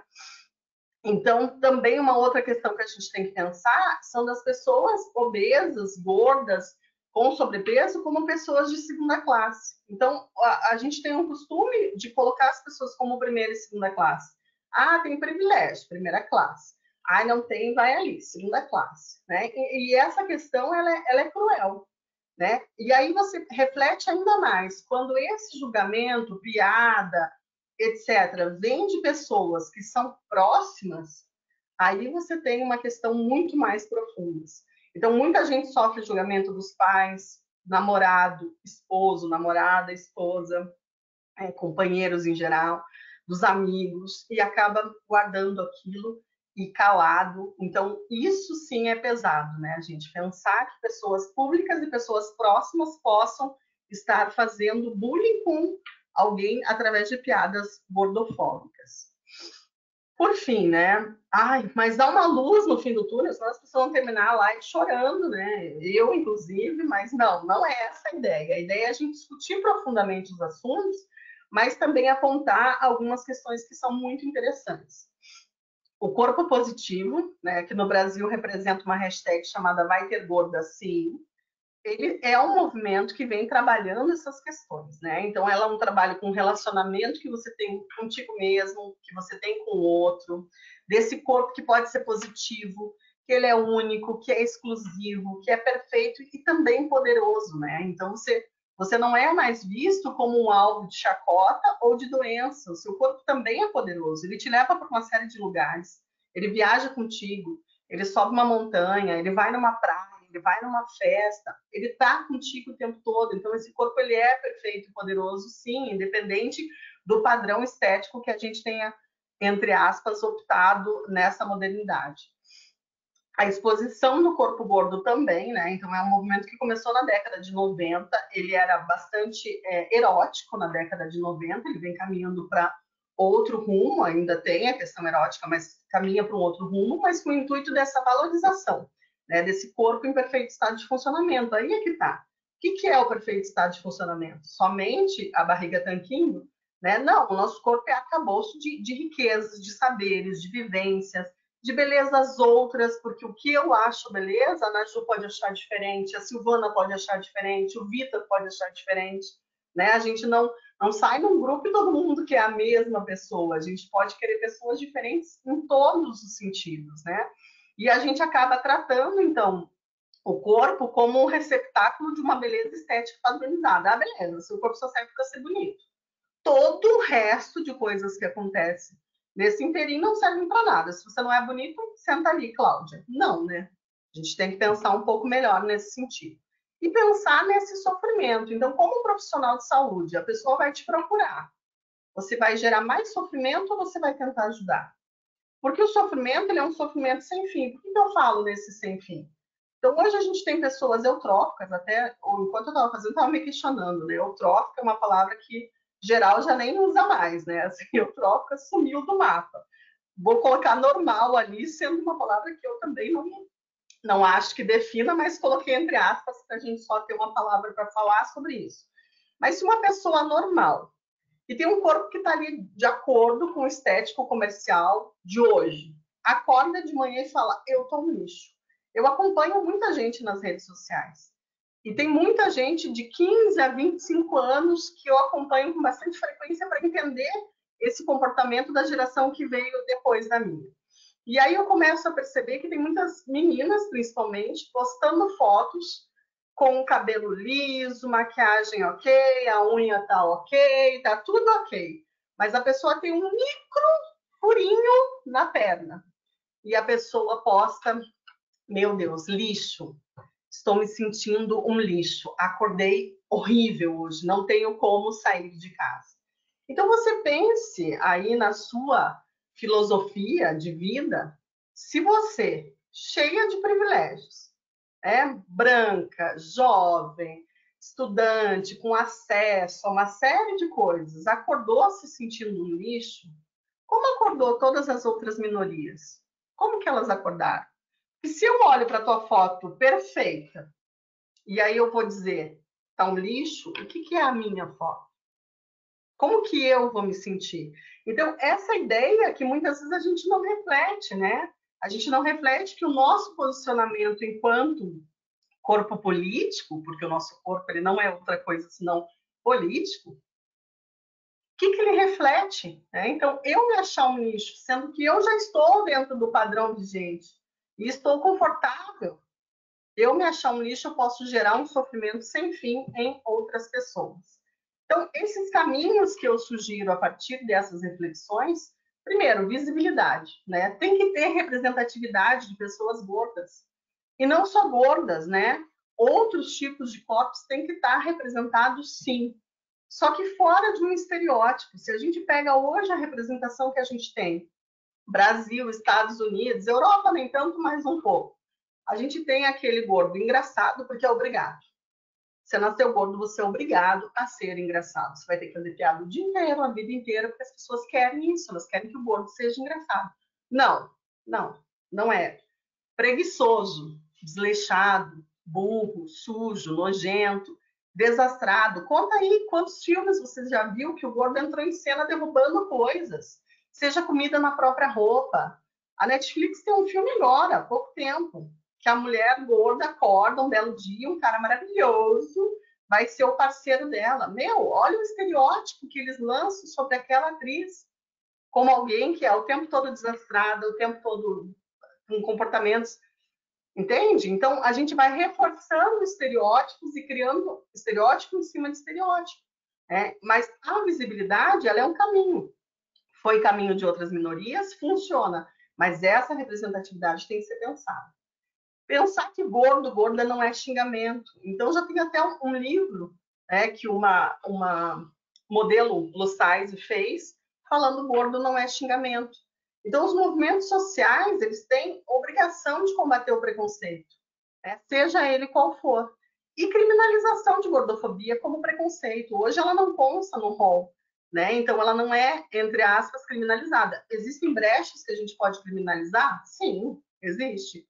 Mas hoje a gente não tem essa criminalização, mas a gente deveria pensar nisso, né? Muitas vezes é um caminho tortuoso, mas que acaba funcionando. E a terceira questão é essa questão de captura do sistema capitalista. Então, a gente também não pode deixar que a representatividade do corpo gordo caia nessa captura neoliberal. Porque aí o que eu faço? Eu escolho uma meia dúzia de mulheres gordas e homens gordos, e aí são aqueles esteticamente aceitos. Então, pega uma menina de 1,90 m, zero barriga, um peito super pequeno, um rosto lindo, olhos azuis, cabelo liso, blá, blá, blá. E eu jogo ela na mídia como a representação do corpo gordo. Só que aí o que acontece? Todas as outras pessoas que não se encaixam neste padrão de corpo gordo vão comprar as coisas que a sociedade vende para tentar ser como elas. E pior do que comprar as coisas que a sociedade vende, nesse conceito estético de estereótipo de corpo único, é comprar conceitos. Porque o capitalismo deu um nó, vai acabar o capitalismo. Vamos criar um neocapitalismo fazendo o quê? Vendendo coisas que não eram vendáveis. Então, eu passo a vender sentimentos, eu passo a vender representações, eu passo a vender representatividade, que em verdade não representa coisa nenhuma. Então a gente tem que pensar nesse sentido também, dar visibilidade, representatividade, mas... E aí, como eu sou nutricionista, não posso deixar de falar o quê? Nutrição, né? Então, o que eu trouxe como a nossa luta aí nesse conceito? O conceito de milho transgênico e milho crioulo. Pouca gente deve conhecer sementes de milho crioulo. São sementes que vêm de família em família há mais de 20, 30, 40 anos, sendo conservadas com propriedades nutricionais riquíssimas, mas eles não têm um padrão. Eles nascem do jeito que eles querem, com cores múltiplas, com formatos múltiplos. Mas nós temos aqui o nosso milho transgênico. Perfeito, esteticamente aceitável, mas eu posso dizer que, em termos de propriedade nutricional, em termos de alimentação e nutrição no futuro, o transgênico vai fazer bem? Ele vai se manter como algo que sustentável, algo que pode dar futuro para a humanidade? Então, essa comparação, né, que é uma comparação de nutricionista, mas para a gente pensar que muitas vezes a aparência está guardando tudo que uma coisa pode dar para nós e a gente tem muito mais. Finalizando, então, eu trago uma provocação, né? A provocação é: somente a aparência é uma chancela de sucesso, beleza unívoca padronizada, saúde, vitória e produção de felicidade? Hoje, a nossa aparência dita como a gente anda, como a gente vive, como a gente fala, como a gente faz as nossas selfies, porque ninguém pode aparecer feio na rede social. É a chancela de você ser uma pessoa bem-sucedida e feliz? Você consegue produzir felicidade se você tiver todos esses adereços que a gente está citando ali? Complicado. Mas aí eu trouxe algumas questões para quem quiser saber mais. Então, quem quiser saber mais sobre esse assunto de gordofobia, representatividade, aqui no Brasil a gente tem um blog chamado Alexandrismos, que é da Alexandra Gurgel, sensacional, faz reflexões profundas acerca do ser gordo, principalmente o feminino, mas também fala das questões masculinas nesse mundo. Os vídeos da Rita, a Rita do Tempero Drag, sensacionais para a gente discutir o que fomenta essas questões que a gente está falando, o porquê do ser humano olhar para o outro dessa maneira, né? Muito material bacana. A Ju Romano também é uma menina que conseguiu um espaço dentro de revistas de moda para falar de gordofobia, então também é bem interessante para a gente pensar. E esse livro da Madalena Pinheiro, chama 10 gritos contra a gordofobia. Um outro livro um autor, na verdade, que dá para indicar, eu não coloquei ele nesses slides, mas depois posso passar para a Naju por e-mail, é o Corpus Solus, né, para um mapa do corpo em arte contemporânea. Ele é um escritor espanhol, Juan Antônio Ramírez, escreveu esse livro em 2003, e ele traz uma questão bem interessante que eu só vou, para fechar, ler para vocês aqui sobre esse corpo político que a gente estava falando. Então, ele traz assim: o corpo é um âmbito conflituoso, difícil de delimitar, um lugar de convergências ou disputa de complexas pulsões morais, biológicas e políticas. A batalha social, a luta de gêneros e de classe desenvolve-se em seu corpo, mesmo que nem sempre você se dê conta disso. Então, será que hoje a gente está se dando conta do corpo da gente enquanto ator político, principalmente nesse momento de pandemia e crise política brasileira? Muito obrigado, gente. O meu contato eu coloquei no primeiro slide, porque eu sou um pouco, né? Mas eu vou voltar lá bem rapidinho, caso alguém queira anotar. Fico à disposição para as perguntas. Obrigada pelo espaço de fala e de conversa. Muito obrigada, Ana. Foi incrível, foi maravilhoso, sensacional, gente. Nossa, muitos tapas na cara que eu tô chocada. Vou até disponibilizar aqui o Instagram da Nana. O Vitor também deixou o Instagram da Luana Carvalho para vocês seguirem, tá? Vamos seguindo aí todo mundo. Vou deixar também o Instagram da professora Silvana. Eu vou começar com as perguntas, tá, gente? Para a gente agilizando um pouquinho, vou mandando as perguntas aí, tá bom? Eu vou fazer em blocos na sequência dos palestrantes. Então, a primeira pergunta é para a professora Silvana. Prof, nas universidades você sentiu que mudou essa visão sobre gordofobia? E a segunda pergunta para o Vitor essa visão de corpo gordo estar doente não é uma justificativa para excluir e parecer que a sociedade é boazinha? E a pergunta para a Nana, tem duas aqui. Como que podemos sensibilizar as pessoas para essas questões? Mesmo a minha mãe tendo sofrido com isso por bastante tempo, eles ainda relacionam a pessoas gordas com pessoas doentes. E a outra pergunta que chegou para a Nana foi: como que aborda mudanças nas condições de hábitos de vida, por exemplo, de uma pessoa hipertensa, mas sem agir com preconceito? Como que a gente aborda isso numa consulta? Então, pode começar, prof. Silvana, para responder. Então tá, vamos lá. Antes de responder, eu queria fazer um pequeno comentário, assim, né? É muita coisa para uma conferência, né? Isso é uma disciplina inteira. Né? A Nana foi para uns lados, o Vitor foi para outro, eu fui para outro. Então, isso é uma disciplina inteira de 80 horas, né? Tem muita coisa para explorar, né? O Vitor chamou atenção para as questões de poder, né? Que eu acho que é central de pensar, as questões de subjetividade, desigualdade social e acesso, tem 1000 coisas para serem pensadas. Então, eu fui anotando milhares de coisas para eu até pensar depois, né, nas disciplinas e, enfim, é muito produtivo. Então, a pergunta que me coube, né, se nas universidades se vem modificando esse olhar e se a gente vem discutindo gordofobia. Eu estou em sala de aula esse ano faço 19 anos. A Nana foi da minha primeira turma. A Lili foi da minha primeira turma de alunos, né? Aprendendo a dar aula, gravidona. A gente gosta de contar essa história. Então, eu estou há 19 anos na docência, em diferentes cursos de saúde. O que eu vejo? A estrutura curricular, a estrutura dos cursos pelos quais eu passei, né? Eu passei pela nutrição, naturalmente, enfermagem, fisioterapia, a psico é um pouco diferente, é claro, né? A medicina, agora estou na farmácia e na biomed também, né? O que eu percebo na estrutura curricular é que houve pouco avanço neste sentido, né? E, inclusive, os cursos estão mais restritos em termos de carga horária e na minha experiência, e talvez vocês possam perceber de maneira diferente, mais reduzidos, no que diz respeito às disciplinas que pensam outras coisas que não sejam só do âmbito biológico. Então, no que diz respeito à estrutura acadêmica, não. Mas eu tenho percebido ao longo do tempo uma inquietação maior entre os estudantes, por contraditório que pareça, né?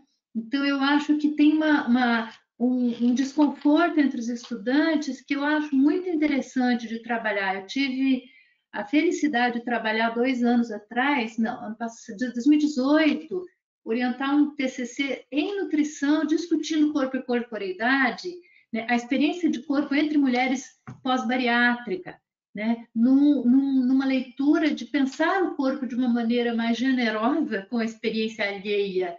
Então, tem um movimento que é contrário aí, né? Os cursos não estão, na minha perspectiva, na minha avaliação, abrindo para outras leituras, assim como poderiam, mas os alunos vêm buscando também outras formas de pensar. À medida que você sugere alguma coisa em sala de aula, sempre tem alguém que vem e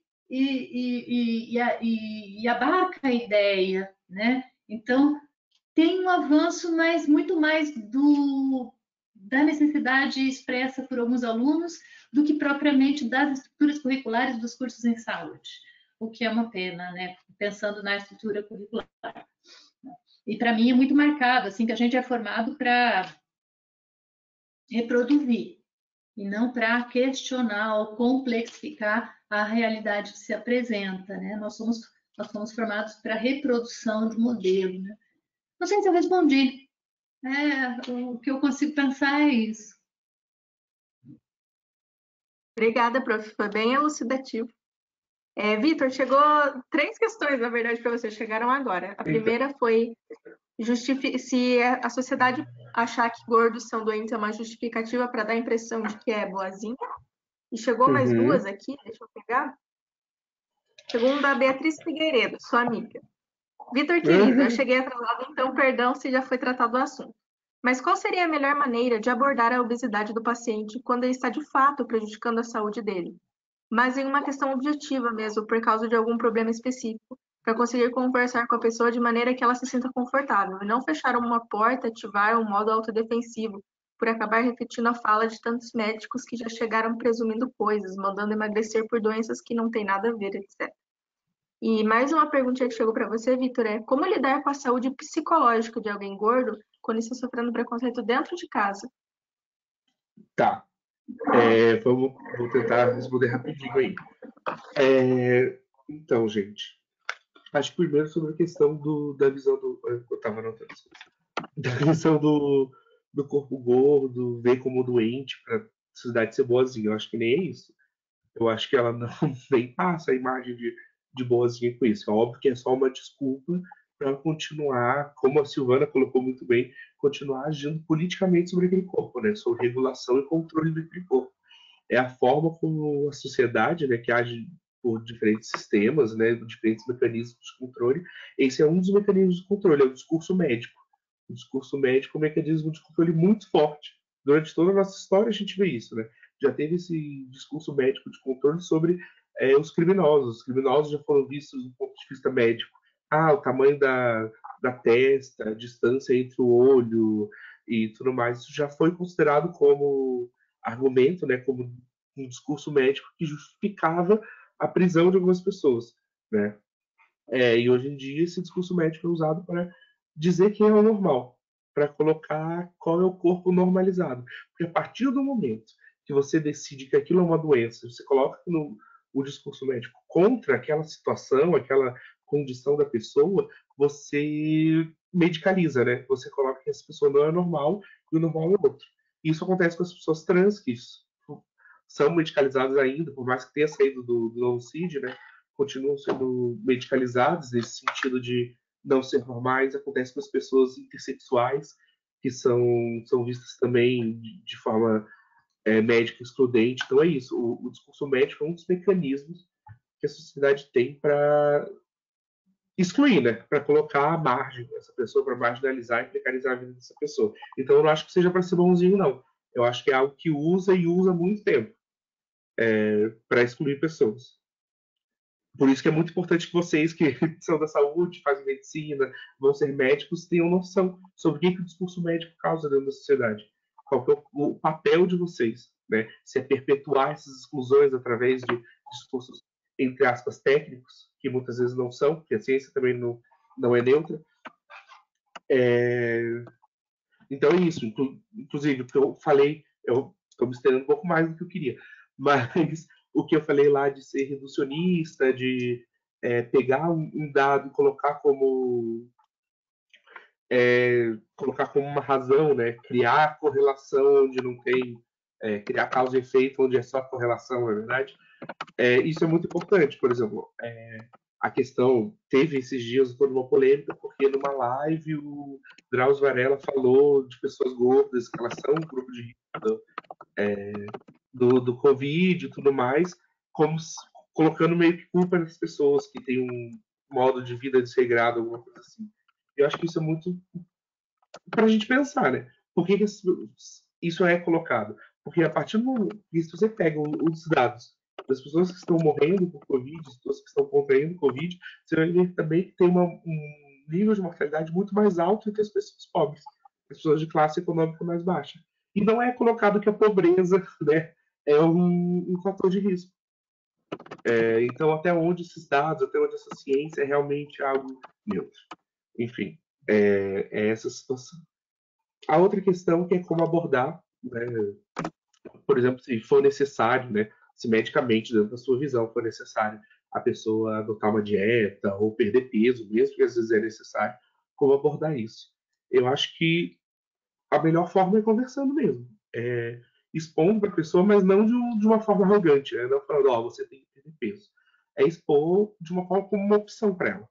falar, olha, é o seguinte, o que está acontecendo com você é tal coisa, uma das soluções que eu vejo como possível é a perda de peso, ou é adotar uma dieta, é fazer isso. Você está disposto a isso? Está disposto a fazer isso? Se não, a gente vai encontrar outras medidas de aliviar sintoma, ou sei lá, eu não sou da área da saúde, eu estou falando como paciente mesmo, como pessoa que fica do outro lado. A melhor forma, e várias pessoas eu já tive conversas sobre isso, é colocar realmente como uma opção, né? Colocar, olha, é uma possibilidade que você tem, né? Eu vejo como a melhor opção ou como uma das opções, mas é o que eu vejo. Eu, como médico, vejo tal coisa. E o paciente decide, né? Mas não sair de lá, né? Falar, olha, você tá gordo, vai, ó, todo mundo nutricionista aqui. Eu acho que essa é a pior maneira, né? É você tratar o paciente como uma pessoa independente, como uma pessoa pensante, como uma pessoa autônoma, capaz de decidir por ele mesmo, né? Você dá ou sua opinião técnica como médico, mas a pessoa decide por ela qual que vai ser a melhor forma, eu acredito. Porque ela ainda tem consciência. É o que eu imagino.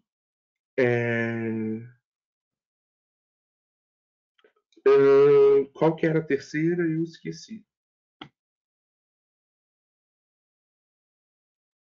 Deixa eu pegar aqui só um pouquinho.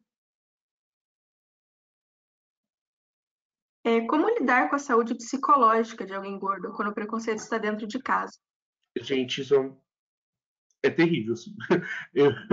É algo que a gente ia ter que ficar conversando muito tempo aqui.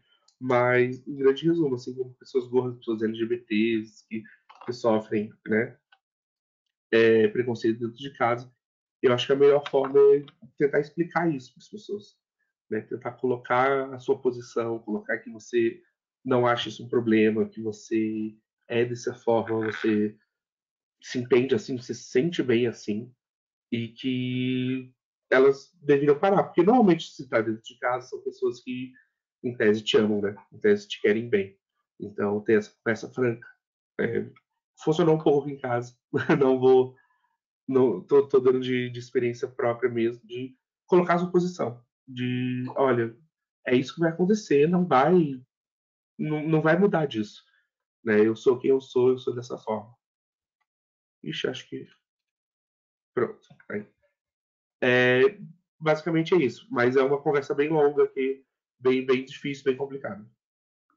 Obrigado, gente. Obrigada, Vitor. Nana, chegou mais uma pergunta para você, além de como que aborda sem ser preconceituoso, por que o sobrepeso é agravado em um caso de Covid-19? Você tinha comentado?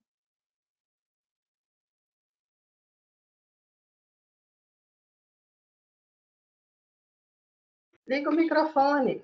Estou aqui pensando, né? Então, primeiro, só complementando, que eu acho que a primeira pergunta que foi feita para mim complementa um pouco essa penúltima e última que o Vitor acabou respondendo, mas eu acho que nessa questão de quando vem de dentro de casa, de pessoas que supostamente te amam, porque a gente também tem que discutir um pouco mais o que é amar o outro, né? O que é se amar, o que é amar o outro, que são questões que também estão bastante deturpadas na nossa sociedade, mas a gente pensar bem nessa questão de que muitas pessoas não identificam isso como uma crueldade. Então, se eu falo para o meu filho que é gordo, trato ele com gordofobia, eu estou fazendo bem, né? Eu quero que ele emagreça, eu quero que ele seja alguém melhor, eu quero que ele vença na vida, eu quero que ele tenha chances de ser alguém melhor. Então, eu acho que passa por esse entendimento de que não, isso não é legal. Eu acho que saber falar isso já é um ponto que pode ser muito positivo nessa luta contra a gordofobia. Olha, isso que você falou me ofendeu. Ah, mas ofendeu por quê? Por isso, isso e aquilo. Se você está dizendo que eu sou preguiçosa, tá aqui, ó, eu faço uma série de coisas que N outras pessoas não fazem e nem por isso elas são julgadas. Ó, esse teu comportamento está me julgando. Então, deixar claro, porque dessa maneira as pessoas passam a perceber que esse comportamento que elas estão tendo, que tem o intuito de ajudar, está sendo gordofóbico, principalmente nas relações familiares. E rever muito esse conceito de amor de família, né? Porque tem uma aura que se criou na sociedade de que todos que nascem com o mesmo sangue se amam, beleza. Tá tudo certo para dar errado, né? Então, a gente pensar também nesses conceitos de amor ao outro, de amor próprio, que a gente pratica achando que tá dando certo, mas que na verdade estão magoando, que estão deixando as pessoas doentes. Então, acho que é um ponto interessante a gente falar. Isso não está me fazendo bem. Você não está sendo legal comigo. Segundo, abordagem na consulta, né? É essa questão de você ter uma escuta ativa. A gente trabalha muito isso quando fala em ética profissional, a escuta ativa. Então, qual é o grande problema hoje de um paciente gordo que entra... Eu não trabalho com clínica hoje, né? Eu trabalho com políticas públicas. Mas, ainda assim, existem questões quanto à obesidade e sobrepeso dentro dessas políticas públicas. Mas essa falta de uma escuta ativa faz toda a diferença. Por quê? Quando eu entro no consultório médico, o olhar já me acusa. E a primeira palavra é obesidade, né? Decorrente da obesidade. Por conta da obesidade. Porque tem obesidade. Sendo que a pessoa nem escutou o que eu falei, então aí eu já me sinto bloqueado. Então, hoje, muitos profissionais afastam os seus pacientes pela falta da escuta ativa. Você escutar, saber interferir no que a pessoa está falando, mas de uma maneira positiva.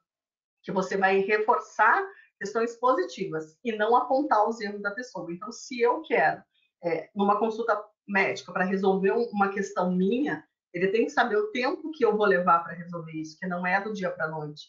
Ele tem que saber, e é lógico que o sistema bloqueia tudo isso. 15 minutos numa consulta médica, mal e mal você consegue entender qual é o nome da pessoa. São outras questões que a gente também tem que discutir. O tempo que a gente tem com o paciente. Por sorte, os médicos de saúde da família têm voltado e têm construído uma relação. Então, essa construção mínima de uma relação entre o profissional de saúde e o paciente, ou né, o agente que está sendo atendido, é importantíssimo, é fundamental para que a gente possa dar um passo adiante e poder entender que não é, você não faz exercício, come, pronto, gordo.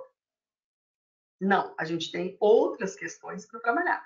Então, a escuta ativa é o primeiro passo. É entender que aquele ser humano que está ali na sua frente, ele não é só um excesso de peso.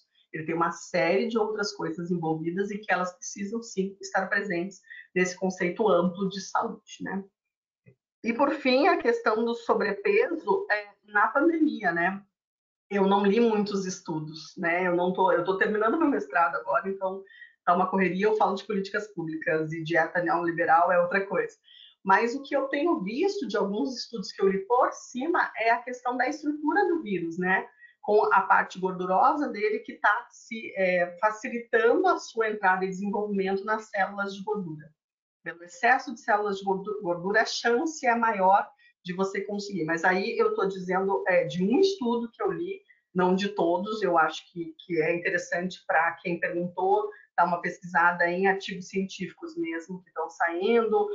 O próprio último que saiu agora sobre a pandemia e sobre o coronavírus, para poder entender, porque eu acho que nem os cientistas ainda estão entendendo. É mais a estatística de que muitas pessoas com sobrepeso e obesidade têm ido ao óbito por conta do coronavírus, e aí classificou-se como uma da categoria de risco, né? Mas eles ainda estão estudando quais são os mecanismos. Acho que é Obrigada, isso. Nana. Maravilhosa, como sempre. Para a Silvana, que chegou mais uma perguntinha. Como que é o equilíbrio entre você não ser gordofóbica, mas, por outro lado, você incentivar a busca da saúde?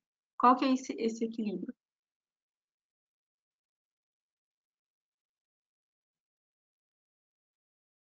Acho que deu uma travada na sua tela, prof.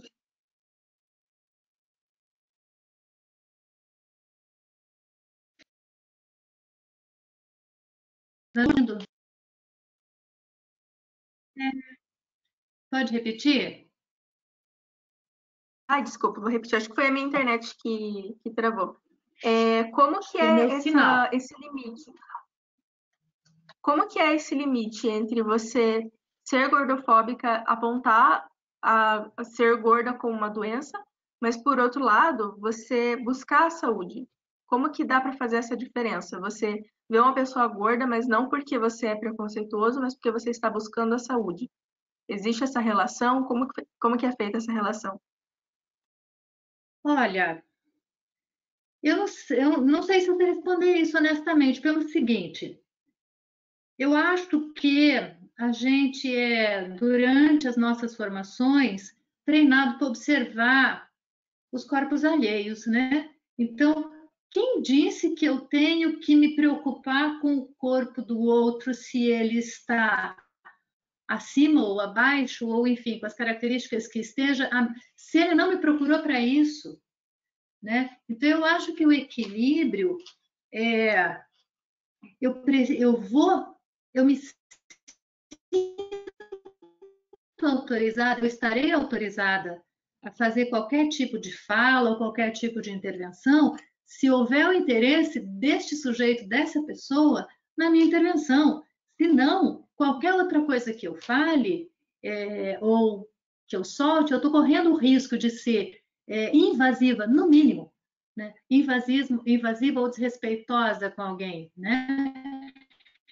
Então, o meu título de profissional de saúde não me dá o direito de estar permanentemente observando corpos alheios e fazer comentários, gordofóbicos ou não, né? Então, eu acho que o limite, se é que eu sei responder essa pergunta, o limite essa pessoa em discussão, ela te procurou, ela está te perguntando algo, e ela está te perguntando algo neste sentido. Se não for, eu não tenho autoridade para isso. Não é meu título de enfermeiro, médico, nutricionista que me autoriza, né? Qualquer coisa diferente disso é, sim, na minha leitura, desrespeitosa.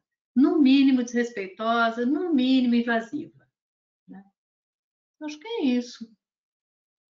Respondeu muito bem, prof. Obrigada. Maravilhosa. Para o Vitor, aqui tem 2 perguntas. Quando que o termo gordofobia entrou em pauta em nossa sociedade e em que contexto? E a outra pergunta foi: existe algum amparo legal para quem sofre gordofobia?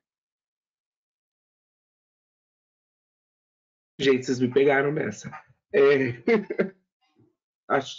Então, sobre quando o termo gordofobia entrou em pauta na nossa cidade, que contexto, eu realmente não sei, gente. Eu teria que pesquisar sobre isso. Eu não é algo muito antigo, não. É algo recente.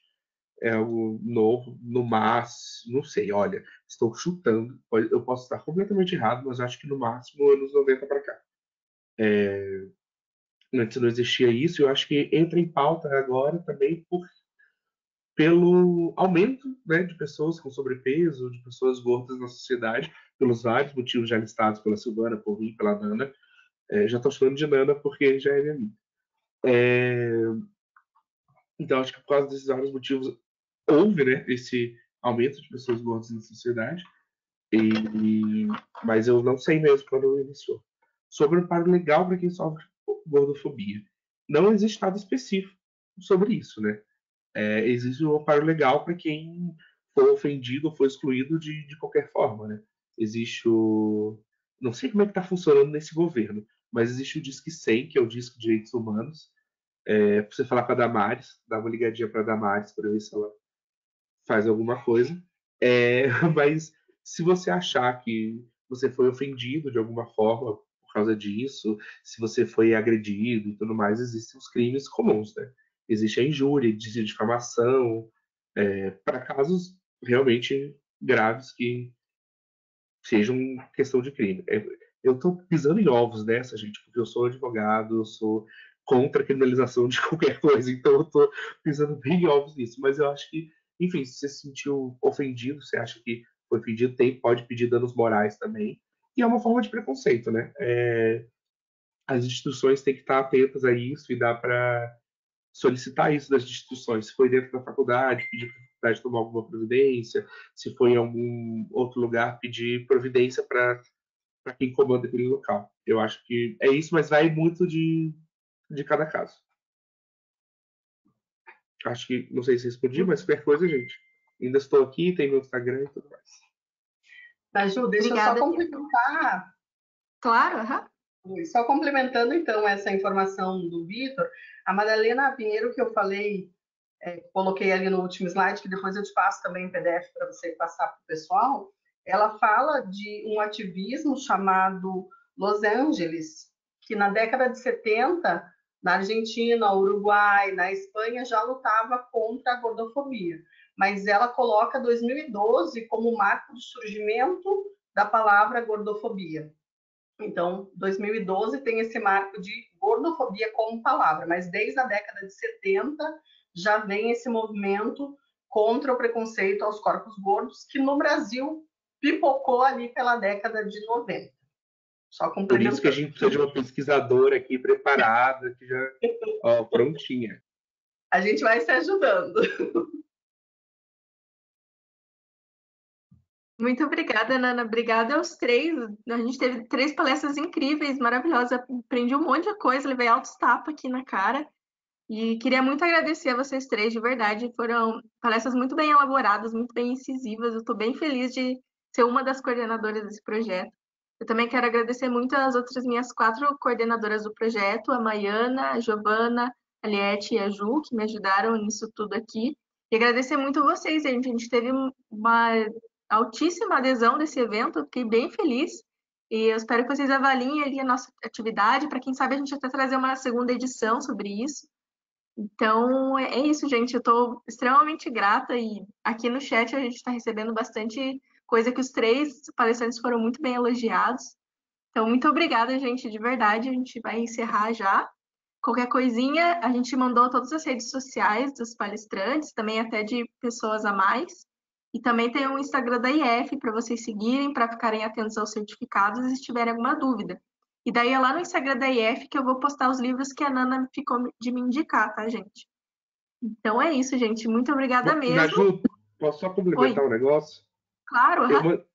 É que eu mandei no chat, eu esqueci de falar aqui. A Nana colocou algumas pessoas para seguir. Eu recomendo também, mas eu queria falar mesmo para seguir a Luana Carvalho, que eu acho que é tipo uma das maiores ativistas sobre gordofobia. Ela é negra, ela fala sobre a junção, né, do racismo com a gordofobia. Então sigam ela. O Instagram é LXC Carvalho. Então deixa eu anotar aqui. LXC. É isso, gente. É só porque eu não falei na minha fala, eu tinha anotado para falar. Tá aí, gente, mandei, então. Então é isso, gente. A ata de presença já tinha sido gerada, eu gerei às 9h10 com 135 participantes, tá bom? Obrigada, gente. Obrigado, tchau, tchau, gente. Tchau, tchau. Gente. Até a próxima. Até.